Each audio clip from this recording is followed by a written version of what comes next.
રાજ્યમાં વિવિધ કેન્દ્રો પર ટેકાના ભાવે ખરીદી થઈ રહી છે. જો કે ઘણી જગ્યાઓ પરથી ધીમી ખરીદી ચાલી રહી છે અને આવી ફરિયાદો ઠેર ઠેરથી ઉઠી રહી છે, જેને લઈને કૃષિમંત્રી રાઘવજી પટેલે પ્રતિક્રિયા આપી. તેમણે કહ્યું કે રાજ્યમાં 162 કેન્દ્રો પર મગફળીની ખરીદી થઈ રહી છે. તમામ કેન્દ્રો પર ઝડપથી ખરીદી થાય તેવી સૂચના અપાઈ છે. જો ધીમી ખરીદીની ફરિયાદ ઉઠશે તો તાત્કાલિક પગલાં લેવાશે. ખેડૂતોને ખુલ્લા બજાર કરતા 200 રૂપિયા જેટલો વધુ ફાયદો થઈ રહ્યો છે.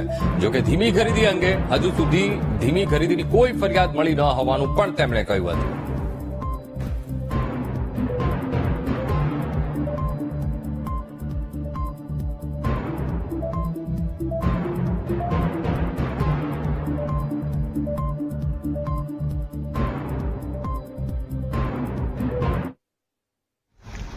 સમગ્ર રાજ્યમાં 162 જેટલા ખરીદ કેન્દ્રો ઉપર થઈ રહી છે અને તમામ જગ્યાઓએ ઝડપથી ખરીદી થાય, વધુમાં વધુ ખેડૂતોની મગફળી ટેકાના ભાવથી સરકાર ખરીદે એ દિશામાં અમે લાગતા વળગતાઓને સૂચના આપી છે.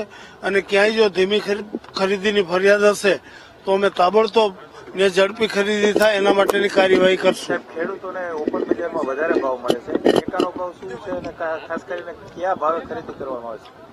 20 કિલોના ટેકાનો ભાવ 1356 રૂપિયા છે, જ્યારે ઓપન બજારમાં વધુમાં વધુ 1000 થી 1100 રૂપિયા મળે છે.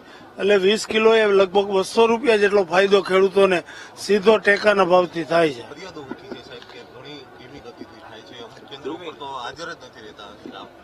પણ મારી પાસે એવી કોઈ વિગત નથી. જો કોઈ વિગત મને આપશે તો અમે ઝડપથી ખરીદી કરવાની સૂચના આપશું.